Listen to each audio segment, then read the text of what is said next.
I found the note on our granite countertop, the one Vanessa had insisted we splurge on despite being 3 days away from our mortgage payment. The house was tomb quiet, every light switched off, and there it was, her handwriting on our wedding stationery, mockingly cheerful. "Don't be mad. I need this for my mental health. Going to Bali with the girls for some clarity. I'll be back before you know it. XOXO, V." The mortgage notice sat right beside it, stamped in angry red. Final notice, $4,847, due in 72 hours. She'd taken our mortgage money to Bali. My name is Adam Mitchell, and I'm a senior systems analyst at a mid-sized tech firm downtown. At 34, I'd built what I thought was a solid life, a steady 6-figure income, a beautiful colonial in the suburbs, and a marriage to Vanessa Chen that everyone envied. We'd met 7 years ago at a mutual friend's birthday party. She was radiant, ambitious, working as a marketing coordinator at a wellness startup. Her laugh could fill a room, and when she looked at you, it felt like you were the only person in the world. I fell hard and fast. Vanessa was everything I wasn't. Spontaneous where I was methodical, outgoing where I was reserved, creative where I was logical. She balanced me, or so I thought. When I proposed 2 years later on the beach in Monterey, she cried happy tears and said I was her safe harbor in a chaotic world. Our wedding was modest, but perfect. Her vows promised to weather every storm together and never let money or material things come between us. I believed every word. For 5 years we were that couple, the one our friends pointed to as relationship goals. We'd renovate our house together on weekends, she'd pack me lunch with little notes, and I'd surprise her with weekend getaways when work bonuses came through. I trusted her completely. We shared everything, bank accounts, passwords, dreams. When she started working with Eric Morrison, a personal trainer at the upscale gym downtown, I was supportive. She'd mentioned feeling insecure about her fitness, and I wanted her to feel confident. When she started staying later for extended sessions, I admired her dedication. When she bought expensive workout clothes and supplements, I didn't question it. Her happiness was worth the expense. The trust between us was absolute. I never checked her phone, never questioned her whereabouts. Why would I? She was my wife, my partner, my best friend. That trust, that complete faith in her loyalty, made what came next feel like being shot in the chest by someone you'd handed the gun to. The signs started small, so subtle I explained them away like symptoms of a disease I refused to acknowledge. It began with the phone. Vanessa had always been casual about leaving it around, but suddenly it was glued to her palm. She'd angle the screen away during dinner, smile mysteriously at messages, then quickly type responses before placing it face down. When I'd ask who was texting, she'd say, "Just Sarah," or "work stuff," with a brightness that felt forced. Then came the gym obsession. What started as 3 sessions a week became daily visits. She'd leave for a quick workout at 7 p.m. and return past 10. Flushed and energetic in a way that seemed excessive for someone who'd just exercised. Her gym bag, once carelessly tossed by the door, was now meticulously organized and immediately taken upstairs. The financial changes were harder to ignore. Our joint credit card statements showed charges I didn't recognize. Expensive dinners at restaurants we'd never been to, purchases at lingerie boutiques during her lunch breaks, spa treatments that cost more than our monthly grocery budget. When I asked about them, she'd get defensive, saying she deserved to treat herself and that I was being controlling about money. Our intimacy dwindled to nothing. She'd come to bed after I was asleep, wake up before me, and spend weekends running mysterious errands. When I suggested we plan a vacation together, she'd deflect, saying she was too stressed about work for trips right now. Yet she seemed to have energy for everything else. Late-night girls' dinners, weekend wellness retreats, and constant texting with people she never named. The most painful part was how she began treating me like an inconvenience in my own home.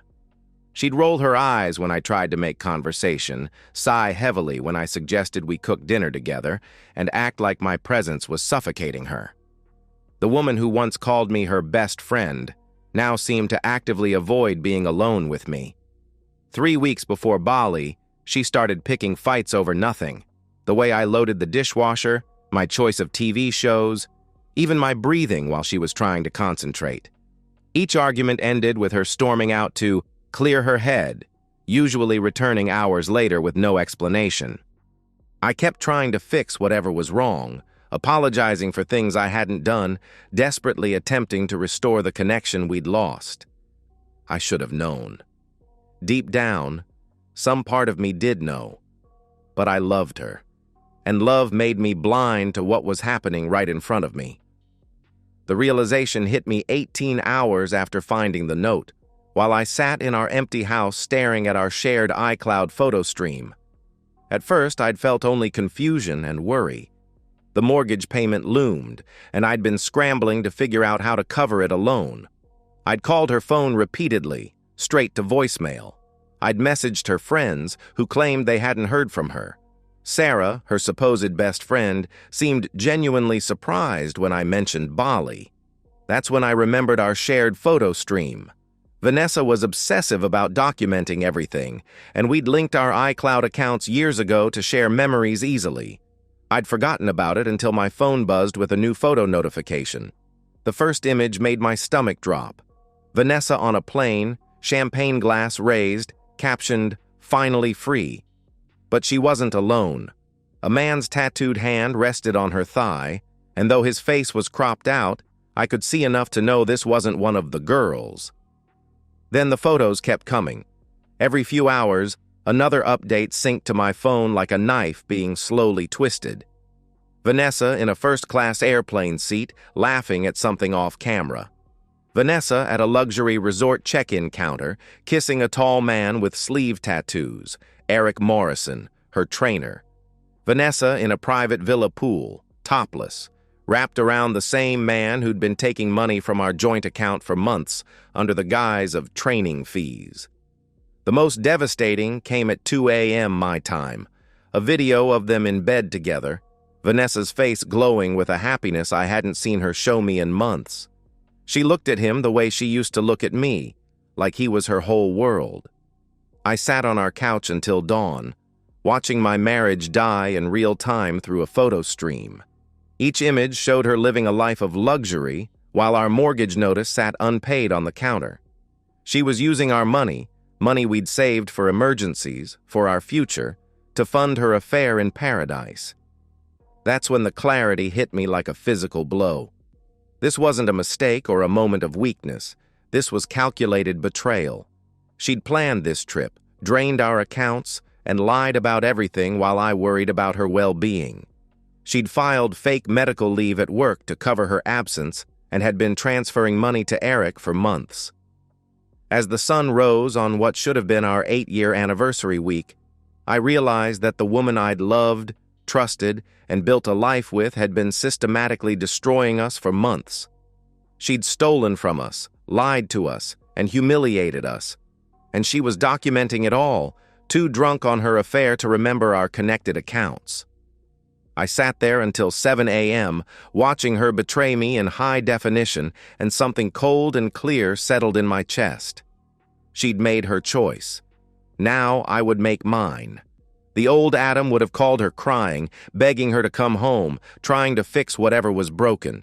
But that Adam had died somewhere between the mortgage notice and the video of my wife fucking another man with money she'd stolen from our future. I had 48 hours before her return flight. It was time to act. By 8 a.m., I had a plan.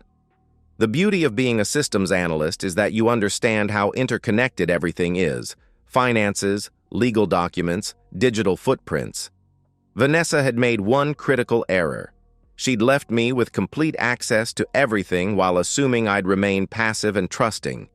She was about to learn that her biggest mistake wasn't cheating on me, it was underestimating me. Phase 1. Financial isolation. I would drain our joint accounts and transfer everything to a new personal account before she could access any more funds. Then I'd cancel all her credit cards, remove her from our phone plan, and freeze any shared financial instruments. She wanted freedom? She could have it, completely. Phase 2. Legal nuclear option.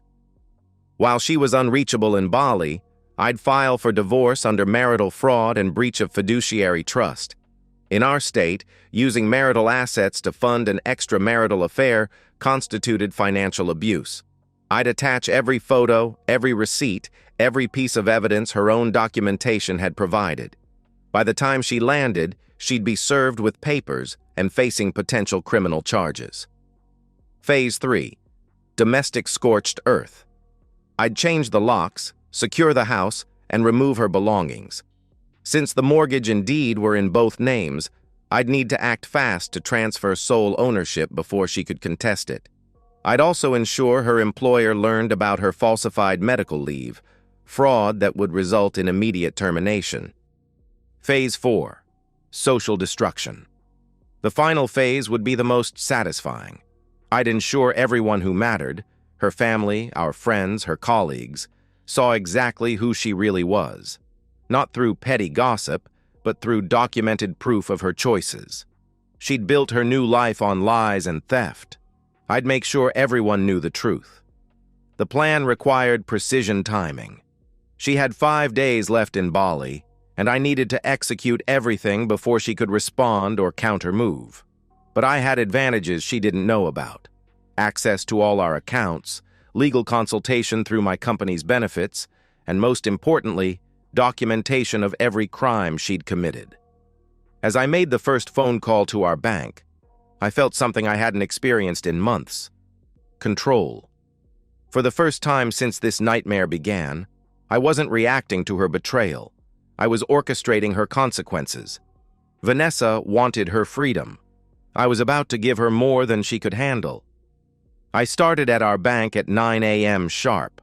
Marcus, our account manager, knew us both and was initially hesitant about the large transfers I was requesting. I showed him the printed photos from her Bali trip, the charges on our joint credit card for flights and luxury accommodations, and the mortgage notice. I need to protect our assets from further unauthorized use, I explained calmly. My wife has emptied our mortgage payment fund to finance a vacation with another man. Marcus's expression shifted from confusion to understanding as he processed the evidence. Within an hour, I'd transferred $23,000, everything left in our joint savings and checking, into a new personal account. I closed the joint accounts entirely and opened new ones in my name only. Next stop, American Express. I called the fraud line and reported suspicious activity on Vanessa's supplementary cards. My wife's cards appear to have been compromised, I explained. She's in Bali, but the charges don't match her itinerary, and I believe someone may have cloned her cards. Technically true. The charges didn't match the itinerary she'd told me. Her cards were frozen immediately, pending investigation. At Verizon, I explained that I needed to suspend one line on our family plan due to security concerns. Vanessa's phone would work on Wi-Fi but couldn't make calls or send texts. In a foreign country, she'd be essentially mute. I met with Jennifer Walsh, a divorce attorney my company's legal department had recommended. Jennifer specialized in high-asset divorces involving financial misconduct, and when I showed her Vanessa's photo stream, her eyes lit up. "This is a prosecutor's dream," she said, scrolling through the evidence. She's documented her own fraud, marital asset misappropriation, potential tax fraud if she's claiming fake medical leave, and if this trainer has been receiving marital funds for services not rendered, that's conspiracy. We filed immediately. The petition included charges of marital fraud, breach of fiduciary duty, and conversion of marital assets. I requested exclusive use of the marital home, citing Vanessa's abandonment and financial crimes. Most importantly, we filed for emergency asset protection, asking the court to freeze any remaining shared accounts and prevent Vanessa from selling or disposing of marital property. The real masterstroke was the evidence appendix. Jennifer had organized every photo, every bank statement, every transaction into a comprehensive timeline. It read like a case study in betrayal, complete with timestamps and financial records. Any judge who saw this would understand exactly what kind of person Vanessa was. The locksmith arrived at 7 a.m. I changed every lock on the house, installed a new security system, and added a video doorbell. Vanessa's key wouldn't work anymore. But more importantly, I'd have footage of her reaction when she discovered it. I methodically packed her belongings. Not vindictively, I was careful and organized, treating her things with more respect than she'd treated our marriage. Everything went into boxes labeled and stored in our garage. I kept detailed inventory lists and photos, ensuring I couldn't be accused of stealing or destroying her property. The hardest part was removing our wedding photos and the mementos of our relationship. Each item felt like revisiting a crime scene, but I powered through. This wasn't the home we'd built together anymore. It was my home, and it needed to reflect that reality. I also made a discovery that day: Vanessa's laptop, hidden in her closet. She'd forgotten to log out of her email, and what I found there was devastating. Months of correspondence with Eric, planning their trip, laughing about my cluelessness, and discussing how they'd use our money to fund their relationship. There were also job applications. She'd been planning to leave me and move to California with him after draining our accounts. I copied everything, then turned the laptop over to Jennifer. It was additional evidence of premeditation and conspiracy. I called Vanessa's HR department and spoke with Linda, the benefits coordinator. I explained that my wife had filed for medical leave but was actually on vacation in Bali, and I had photo evidence to prove it. "I'm not trying to get her in trouble," I lied smoothly, "but I'm concerned she may have been coerced into this fraud by someone else. I thought you should know so you can protect her." Linda thanked me for my concern and asked me to forward any evidence I had. I sent a carefully curated selection of photos, enough to prove fraud, but presented as if I was worried about Vanessa rather than trying to destroy her. The results were swift. By 2 p.m., Linda called back to inform me that Vanessa's employment had been terminated immediately for falsifying medical documents and violating company policy. Her final paycheck would be reduced by the amount of fraudulent leave she'd taken, and the company was considering criminal charges. This was the most delicate phase. I couldn't appear vindictive or petty. I needed to seem like the heartbroken husband who was simply setting the record straight.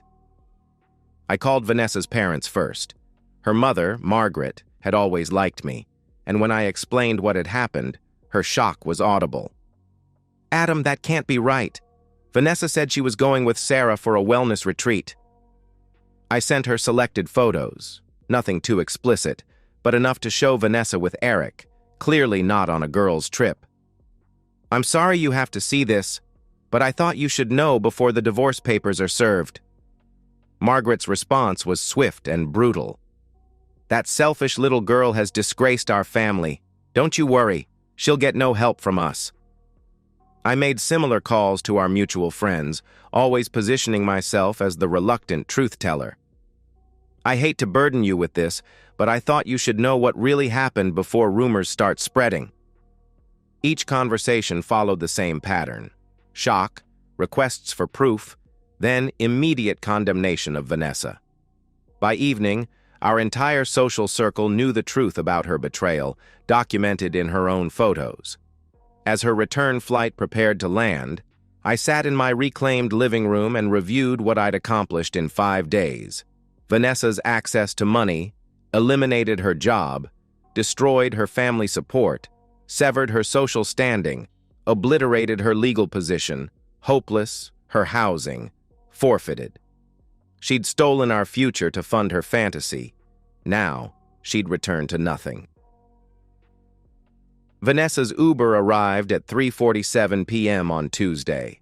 I watched through my new security cameras as she stood on our porch, confusion growing into panic as her key failed to work.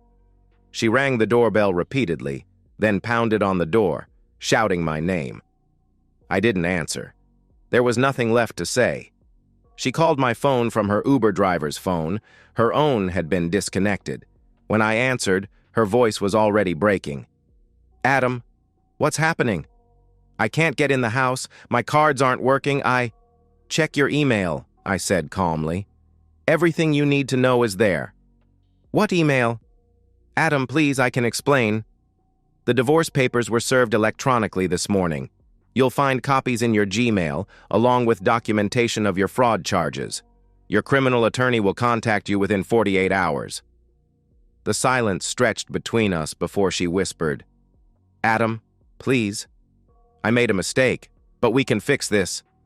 "No," I said, and my voice sounded foreign to me, cold, final. "We can't. You made sure of that." I hung up and blocked her number. What followed was exactly what I'd orchestrated, but watching it unfold still provided deep satisfaction.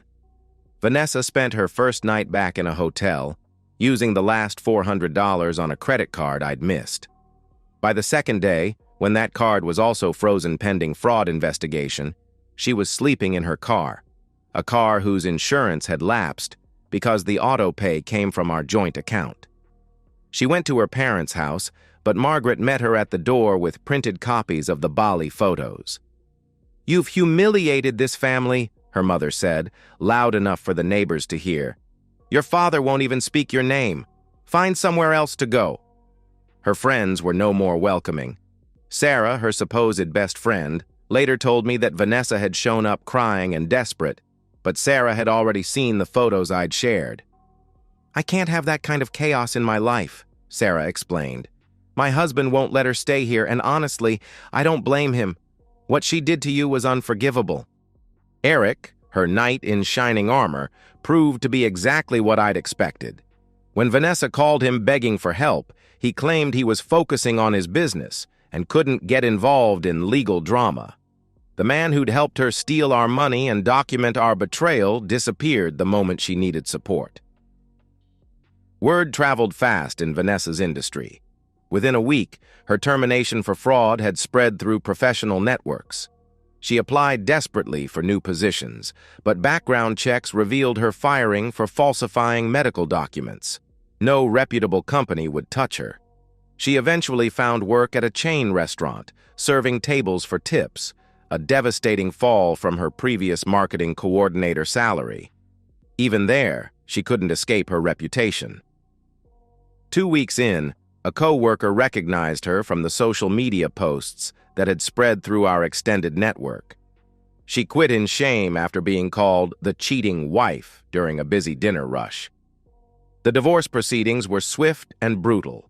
Jennifer had done her job perfectly. Every asset was protected, every crime documented, every lie exposed. Vanessa's public defender was overwhelmed and advised her to accept whatever settlement I offered. I offered nothing. The court awarded me the house, both cars, and our retirement accounts.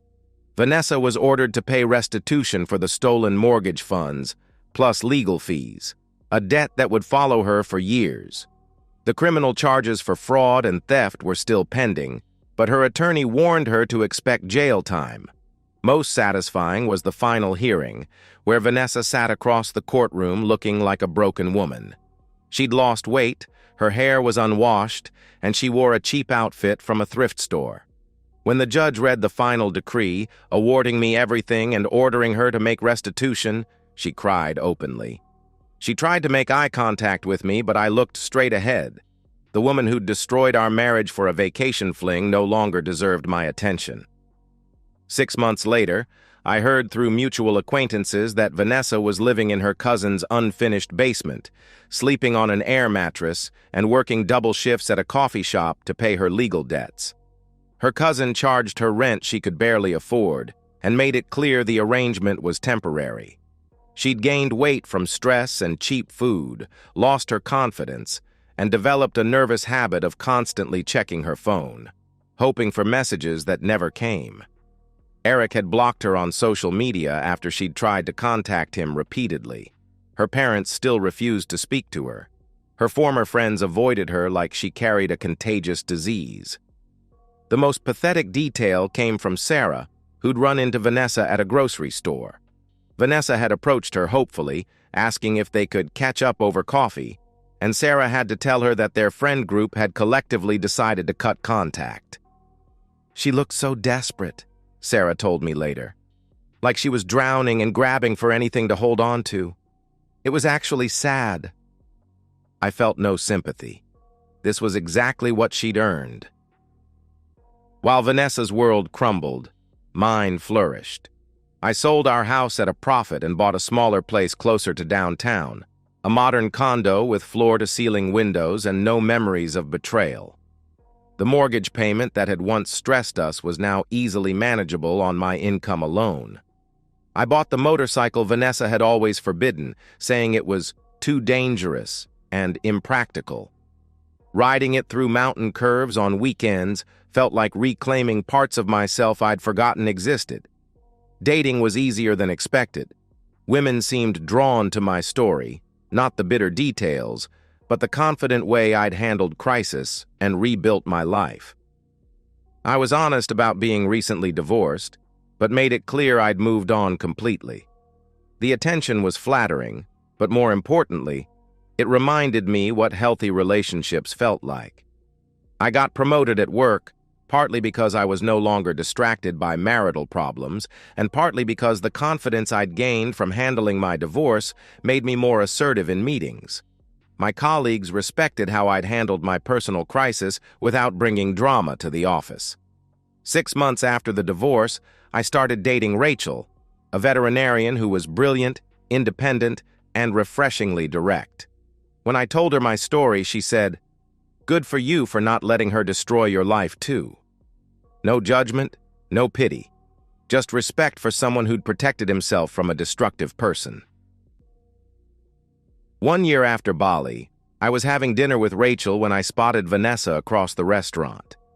She was alone, wearing a server's uniform, looking exhausted as she cleaned tables. Her hair was shorter, her face had aged, and she moved with the defeated posture of someone who'd lost everything that mattered. She saw me too. For a moment, we made eye contact across the crowded restaurant, and I saw everything in her expression: regret, shame, desperate hope that I might acknowledge her with some sign of forgiveness or closure. I looked right through her and continued my conversation with Rachel. Later, as we left, I heard Vanessa call my name softly. I didn't turn around. There was nothing she could say that I needed to hear, no apology that could undo what she'd chosen, no explanation that could restore what she'd destroyed. She'd traded our marriage for a 5-day fantasy with a man who'd abandoned her the moment she became inconvenient. She'd stolen our future to fund her betrayal, documented her own crimes, and expected me to remain passive while she destroyed everything we'd built. Instead, she'd learned that actions have consequences, that betrayal has a price, and that some bridges, once burned, can never be rebuilt. Walking to my motorcycle with Rachel's hand in mine, I felt completely free. Vanessa had given me the greatest gift possible. She'd shown me exactly who she was, and I'd made sure everyone else saw it too. Her betrayal had cost her everything, and that was the last luxury she'd ever afford. And that's the end of today's story. If you enjoyed it, please give this video a thumbs up and drop a comment below. Your support helps the algorithm push my content further. If you're new to the channel, don't forget to hit that subscribe button. It really helps me keep creating more stories for you. Thanks for watching, and I'll see you in the next one.